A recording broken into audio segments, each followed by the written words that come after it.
Philippe Aurin m'a rejoint en studio. Bonjour Philippe. Bonjour Vincent. On démarre cette semaine par une note, il faut le dire, un petit peu œnologique quand même. Ça va être le cas pendant toute cette deuxième heure d'émission, parce qu'on est en Bourgogne. Et oui, et donc 65 km entre Dijon et Centenay, ça vous dit quoi ça? Ça me dit la route des vins. D'abord voilà. la côte de Nuit, puis la côte de Beaune. La route des grands crus de Bourgogne. Et puis, donc c'est vrai que chaque coteau, chaque village possède son titre de gloire. C'est pas moi qui vais vous l'apprendre. Ah non, j'adore. Et je recommande la visite du Clos de Vougeot. Cette ancienne possession des moines cisterciens qui avaient une certaine vista, parce qu'ils avaient déjà cet amour du vin. Et là, on voit les magnifiques pressoirs anciens. Ah, c'est magnifique. Qui fonctionnent toujours et qui sont vraiment impressionnants. Et puis, on peut même y déjeuner à la table de Léonce, une belle étape. Oui, alors vous me faites plaisir parce que je suis chevalier du tas de vin et donc c'est là que se tiennent les chapitres. Ah, vous aussi, on s'y retrouvera alors, hein, en tant que chevalier. Alors, beaucoup plus au nord, Vézelay, parce que c'est vraiment un lieu magique, c'est presque le Mont-Saint-Michel de la Bourgogne, quoi. Il y a un côté presque sacré. Oui, la colline éternelle qui abrite les reliques de Sainte-Marie-Madeleine, qui les partage avec Saint-Maximin, la Sainte-Baume, mais bon, ça c'est toujours... Il y a un petit combat de clochers, oui. Combat de clochers, mais c'est surtout désormais une des plus belles églises d'Europe. C'est toujours un lieu de pèlerinage. C'est le point de départ de la Via Lemovicensis, des chemins de Saint-Jacques. Et c'est vrai que les sculptures du portail et des chapiteaux sont absolument incroyables. On parle pas souvent de Lyon, et pourtant c'est un des très beaux départements de Bourgogne.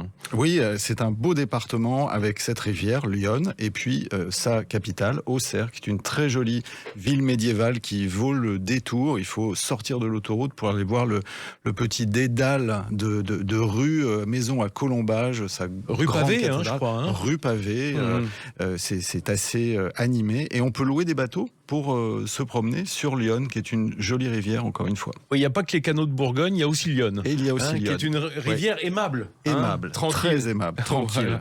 Allez, un autre, peut-être... Ah si, je sais. Il y a un endroit qui est incroyable, qu'on aperçoit de l'autoroute quand on descend, c'est un château qui est en hauteur. Alors, le château de Châteauneuf. Ouais, vous l'avez vu celui-là, hein, je crois qu'on peut pas le rater quand on passe. À chaque fois, j'ai envie de le prendre en photo. Incroyable.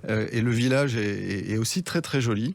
Et c'est vrai que comme il n'y a absolument aucun élément moderne autour, on a l'impression qu'on va voir des chevaliers arriver. C'est vraiment superbe. Bon, je vous fais l'impasse sur ce mur en Auxois aussi, qui est une cité médiévale extraordinaire. Extraordinaire. Qu'on peut pas rater, mais la Bourgogne est immense. Est immense avec tellement de choses. Et puis le Morvan. Toujours quand même un haut lieu naturel, et puis dans le Morvan, Bibracte. Ah bah voilà, ça n'est pas qu'un lieu de Moyen-Âge, c'est aussi un lieu d'antiquité. Un lieu d'antiquité avec là un musée qui est extrêmement pédagogique, et pour les enfants, c'est vraiment très très bien fait. C'est-à-dire, c'est un peu un village gaulois, c'est ça? C'était un village gaulois, capitale d'une tribu gauloise, les Édouins, complètement oublié, et qui a ressurgi en fait au 19e siècle. Eh ben voilà, allez donc visiter Bibracte, ça va vous apprendre des tas de trucs.